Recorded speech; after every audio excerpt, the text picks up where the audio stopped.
Hello everyone, this is Trebus with SC2 Noob School. This is Protoss Week Day 2, so that means we're in the Silver League.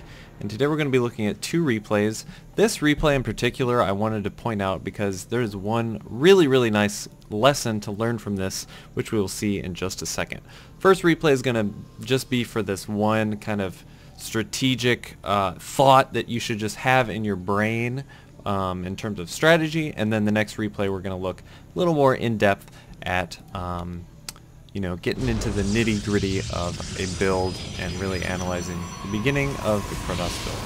So what we're going to see here is I want to point out that whenever you react to something you scout and you change your strategy, you also have to change your build.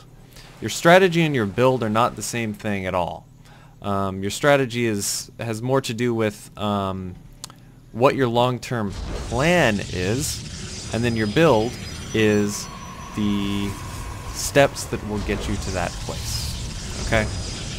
So, we're looking, he's just doing some reasonable things, forgetting to put someone in gas for a little while, maybe a few supply blocks. It happens, we're in the Silver League. That's not what I'm going to be looking at right this second, though. What we are going to be looking at, by the way, this is Kryn. Thank you for the replay, Kryn. Thank you so much. We're going to be looking at this little piece of scouting information. As you can see, the blue Protoss has done a very fast expansion.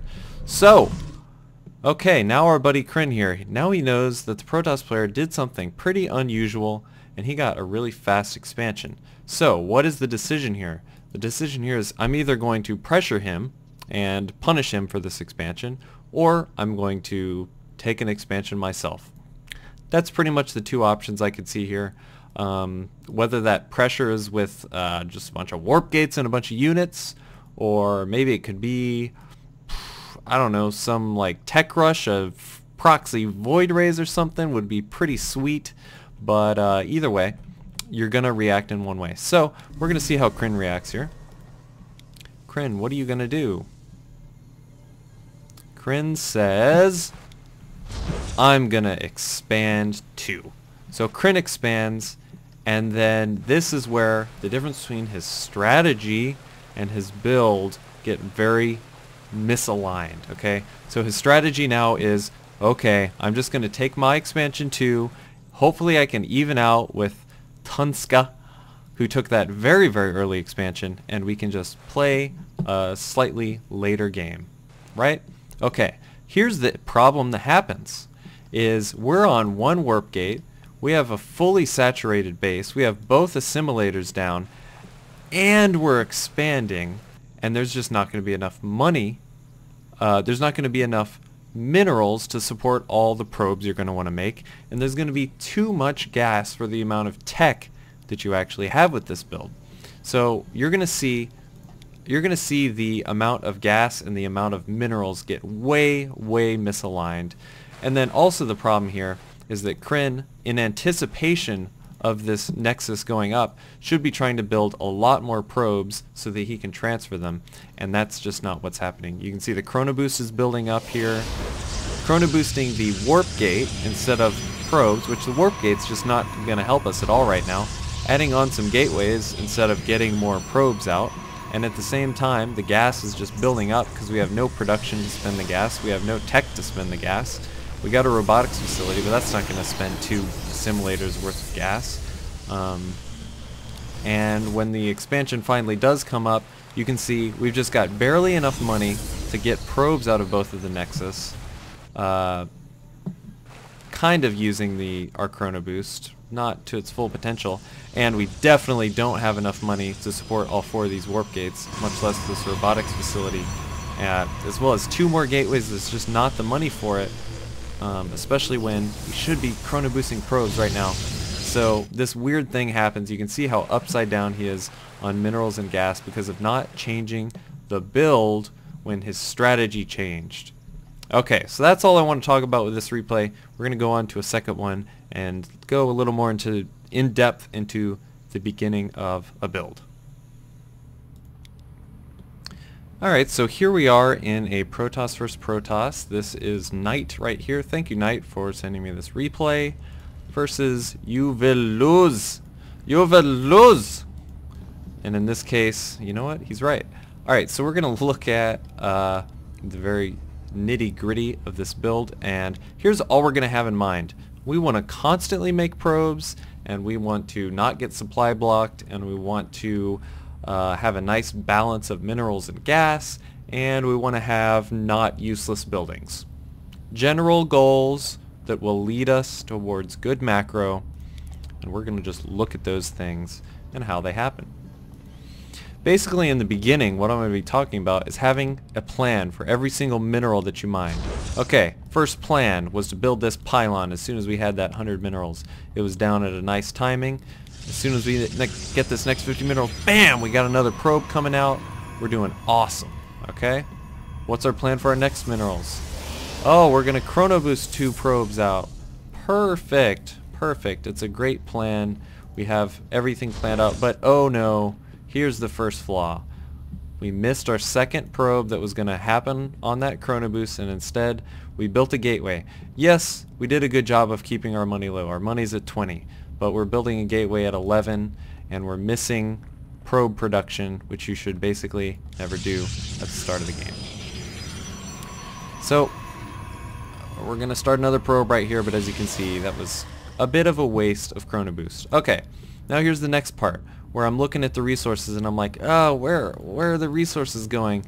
Okay, we have, let's see here, we're going to make our next probe. Alright, we have our next probe. Now we have 50 resources. What could we make? Well, pretty soon we could make an assimilator. We could make probably another pylon early, but that's not going to be useful. So we could make another gateway, but zealots aren't that great. So really, what's the only thing to make that makes sense? Well, it's the assimilator. So this is the point where the assimilator should be going down. In general, you want your assimilator 1 or 2 supply after your gateway. I'd say that's pretty safe to say. And then this is the point where we're at like 150 minerals. We're still getting probes out, but our minerals just aren't really doing anything for us right now. We're going to build a pylon, but there's really no reason for this pylon. We're only at 14 of 18.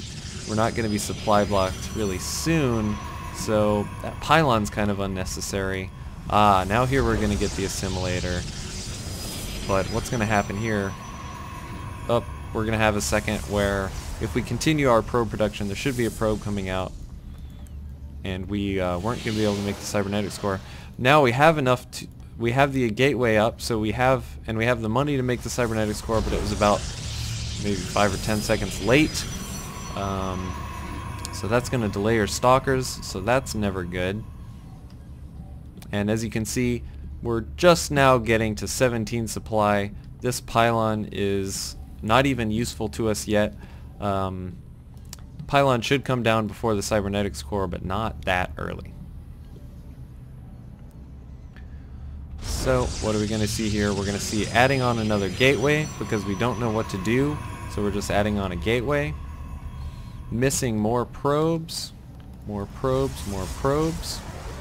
And then where's the next expenditure of money going to be? It's going to be a stalker and warp gate research, which is awesome.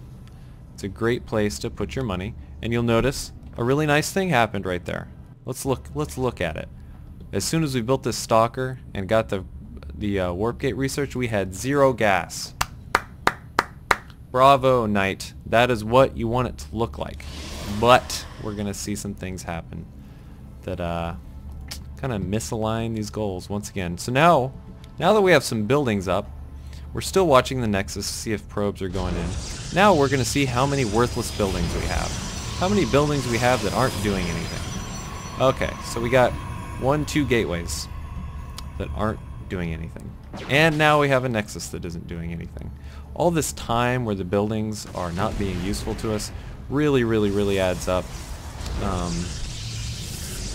And then here's the strategic choice to get the second gas that's going to kind of make things a little awkward, especially with the types of units we see come out from Knight. So now what are we doing? We're building a zealot and a sentry. Cool. The sentry can help us force field our ramp if we need to, and a zealot's really just kind of there to spend some money, I guess.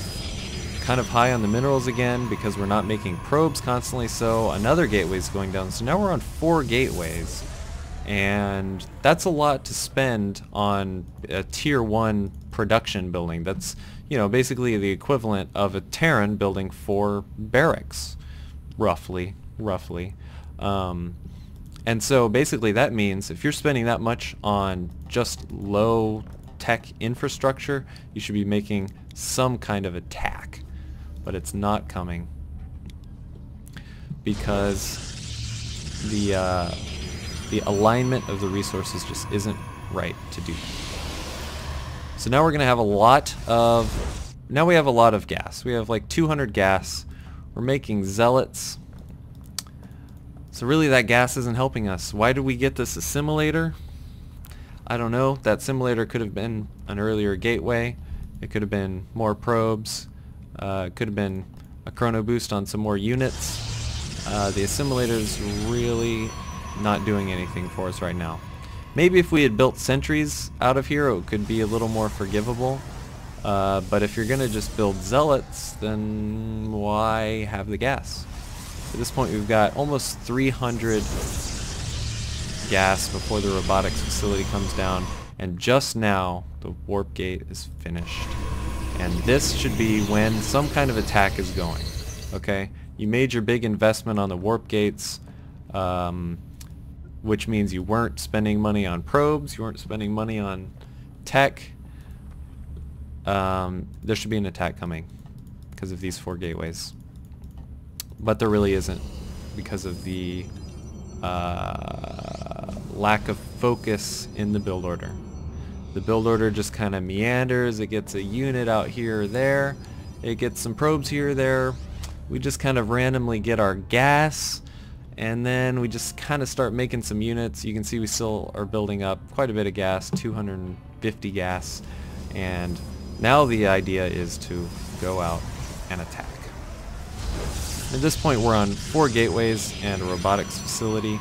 If the Terran had made an expansion either in his base or out of his base, and this attack didn't do significant damage, then we're probably out of the game. So that's all I really want to talk about with the build. Just all the things that I said you need to keep in mind with your own build, and I highly recommend going and watching a pro and just copy their build exactly to about 50 supply. We're around 50 supply right now, and if you just get out a notebook and write down exactly what he does and you copy it, you will be in good shape. If you can copy it every single game, you'll be in great shape. So here's the little attack that's supposed to do something. It doesn't because Marauders and Thors are pretty good units. And yeah, so I'm just going to speed through this because you guys like to see the ending, so we're going to do that. Oh, turns out Immortals are pretty good units. So we're going to... Protoss is going to win this battle. Ha ha ha, now I get to counterattack you. Wow, I've watched SC2 Noob School. I know when to counterattack. Wow, onward to victory. And then Thors are good again. And Zealots are kind of good, but Marauders are pretty good. So now we're going to... Yeah, what are we going to do, Terran? Ah, we're going to attack. Rah! And then something silly happens. Like, oh... What? Where are we going? Where are we going? He's behind us. And then Marines and Marauders and Thors, all pretty good units. And so the Terran just wins the game. And that's that. So, thank you for watching. This was day 2 of Protoss Bronze to Diamond Week. Tomorrow is Wednesday, which means it's gold, so stay tuned for the league of your choice. All you Terran players out there, keep sending me your Terran replays. We will do Terran Week next time. So thank you for watching. GG.